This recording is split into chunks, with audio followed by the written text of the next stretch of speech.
Hi, class. Today I'm going to read to you the story called Johnny Appleseed, the Grand Old Man of the Forest, retold by Margaret Henley and illustrated by Richard Madison.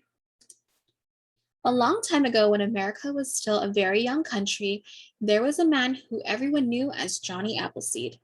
His hair was long and black, and his eyes were blue and full of energy. His real name was John Chapman, but people don't call him that anymore.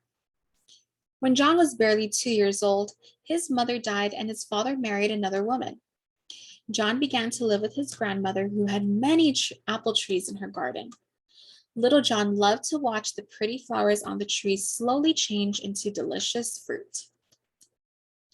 When John was 18, he left his grandmother's home. He wanted to travel and see the world. This is when his adventures began. Many people were traveling from the east toward the west at that time in search for more land. John decided to go with them. He loved traveling, discovering new places, meeting new people, and exploring new areas. But most of the travelers would soon find a clear spot and settle down. John was very upset. Oh no, he thought, I would never be able to live my whole life in one place. What should I do now? John noticed that many people settling down were having a hard time farming land that had never been cultivated before. John had an idea. Hey, what if I plant trees before the settlers get here, he thought. That way, they don't need to bother cultivating the land and I don't have to settle down. Now John was faced with a question. Which type of tree should he plant? There were so many to choose from. Can you guess which tree he chose to plant in these lands? That's right. He thought of all the delicious things that could be made out of apples and decided to plant apple trees wherever he could. And so John would move west ahead of the travelers and find nice, fertile land. He would clear it and sow the seeds himself. He would then build a fence around the trees to protect them from wild animals. And as the trees grew, John would sell them to the settlers as they arrived. If any tree remained unsold, he would come back and periodically to tend to it. When the settlers came, they were welcomed by the familiar apple trees. They could eat pies, make apple butter, and even drink cider. Before then, they were forced to eat fish and meat every day. Can you imagine eating the same thing day in and day out? John would often walk down the road with a huge sack of seeds swung over his back, sowing apple trees along the way. One day, a little boy saw him and shouted, "Ma, look, Johnny Appleseed is here. He's planting more trees." The name stuck, and after that, everyone called him Johnny Appleseed. Johnny had a dream. He wished that no one in America would ever go hungry. He wanted to plant enough apple trees to feed everyone. Many poor people could not afford food. He would give them his apples and apple seeds for free. Johnny didn't have a home of his own. "The earth is my home and the sky is my roof," he would say. He loved sleeping in the forest under the starry sky. If the weather was bad, he would ask for shelter from a family in exchange for apple seeds. Even then, he would sleep on the floor near the fireplace. Everyone welcomed him with open arms. On most days, he stayed out in the wild without carrying a gun or knife. "Animals are creatures of God. They will not harm me," he would say. Johnny would eat his meals outdoors. He was a vegetarian and usually only ate fruits and nuts. Not many things could make Johnny angry, but wasting food was one thing he couldn't bear. He said, if no one were to waste any food, there would be enough for everyone to eat. Johnny was also very kind to all animals. Some people said that he could even understand their language.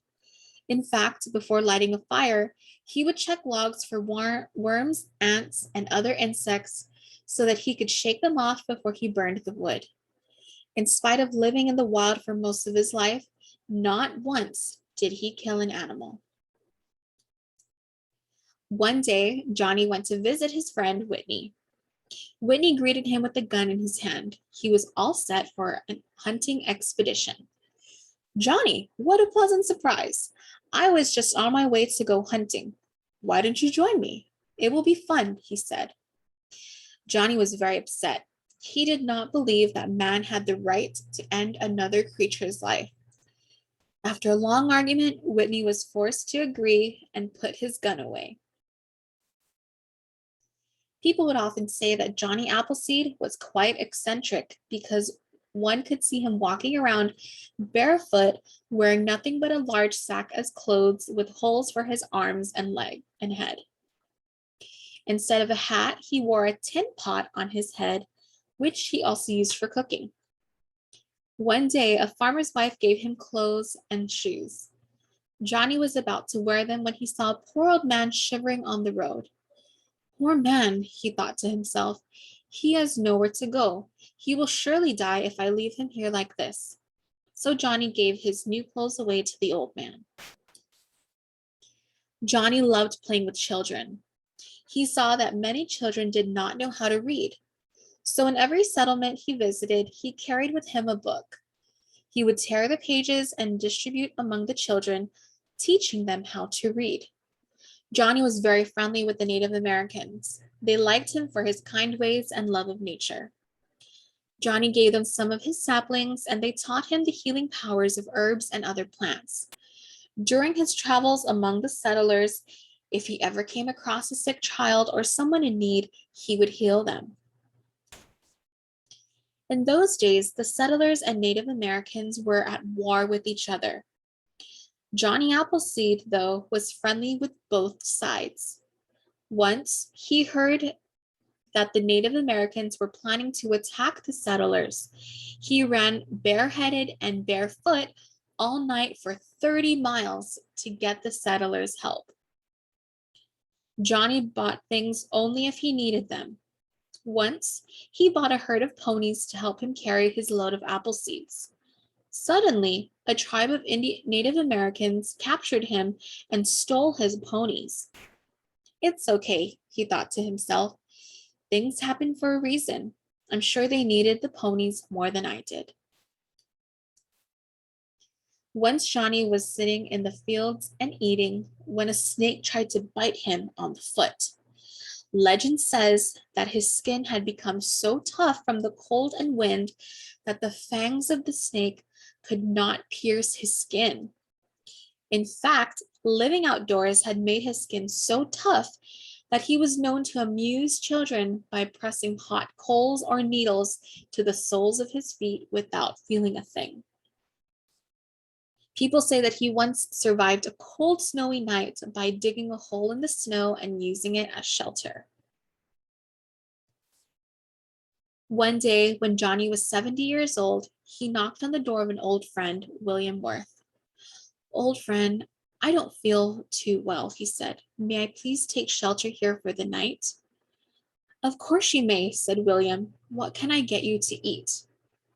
Just some milk and bread will be fine, said Johnny. After his evening meal, as per his custom, he read aloud the Bible, curled up on the floor near the fireplace, and never woke up.